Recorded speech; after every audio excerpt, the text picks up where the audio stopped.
വരാനിരിക്കുന്ന ലോക്സഭാ തെരഞ്ഞെടുപ്പിൽ ബീഹാർ സംസ്ഥാനമാണ് ഏറെ ശ്രദ്ധാകേന്ദ്രമാകാൻ പോകുന്നത്. കാലുമാറൽ രാഷ്ട്രീയത്തിന് തലതൊട്ടപ്പനായ നിതീഷ് കുമാറിന് ഇത്തവണ പണി കൊടുക്കണം എന്നുള്ള ഉറച്ച നിലപാടിലാണ് തേജസ്വി യാദവും ഇന്ത്യ മുന്നണിയുമുള്ളത്. അതുകൊണ്ട് തന്നെ പരമാവധി വിട്ടുവീഴ്ചകൾക്ക് തയ്യാറാവാൻ തേജസ്വി തയ്യാറാവുകയാണ്. നിലവിൽ ആകെയുള്ള 40 സീറ്റുകളിൽ RJD 26 സീറ്റുകളിലും കോൺഗ്രസ് 9 സീറ്റുകളിലും ഇടതു മുന്നണി അടക്കമുള്ള പാർട്ടികൾ ബാക്കിയുള്ള 5 സീറ്റുകളിലും മത്സരിക്കുമെന്നതാണ് തീരുമാനിച്ചിരിക്കുന്നത്. എന്നാൽ ഇപ്പോൾ മറ്റൊരു സുപ്രധാന നീക്കത്തിലേക്കാണ് ബീഹാർ രാഷ്ട്രീയം കടന്നിരിക്കുന്നത്. ബീഹാറിൽ മുകേഷ് സാനിയുടെ പാർട്ടിയായ വികാസ്ശീൽ ഇൻസാൻ പാർട്ടി ഇന്ത്യ സഖ്യത്തോടൊപ്പം പ്രവർത്തിക്കാൻ തയ്യാറായി വന്നിരിക്കുകയാണ്. ഇത് പുറത്ത് വിട്ടിരിക്കുന്ന തേജസ്വി യാദവാണ്.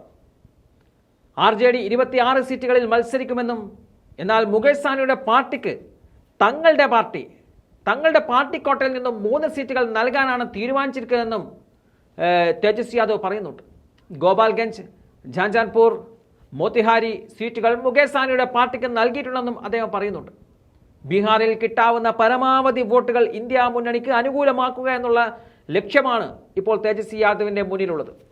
അതുകൊണ്ട് തന്നെയാണ് ഇത്തരത്തിൽ പല വിട്ടുവീഴ്ചകൾക്കും അദ്ദേഹം തയ്യാറാവുന്നത്. കഴിഞ്ഞ ദിവസം മോദിയെയും രൂക്ഷമായി തന്നെ അദ്ദേഹം വിമർശിക്കുന്നുണ്ട്. പ്രധാനമന്ത്രി മോദിയുടെ വാക്കും പ്രവൃത്തിയും തമ്മിൽ പൊരുത്തമില്ലെന്നും തേജസ്വി പറയുന്നുണ്ട്. പ്രതിപക്ഷത്തുള്ള നേതാക്കളെ അഴിമതി ആരോപണങ്ങൾ ഉന്നയിച്ച് വശത്താക്കുന്ന രീതിയാണ് മോദിയുടേതെന്നും അദ്ദേഹം പറഞ്ഞു വെക്കുന്നുണ്ട്. BJPയിൽ ചേർന്ന നേതാക്കൾ പിന്നീട് BJP സ്ഥാനാർത്ഥികളായി പലയിടങ്ങളിലും വരികയാണ്. അപ്പോൾ അവർക്ക് ആ അഴിമതികളൊന്നും പ്രശ്നമല്ല എന്നതാണ് തേജസ്വി പറയുന്നത്. എന്തായാലും പുതിയ പാർട്ടി കൂടി ഇന്ത്യ മുന്നണിയിൽ വന്നതോടെ കൂടുതൽ കരുത്താർജിക്കുകയാണ് ഇന്ത്യ മുന്നണി.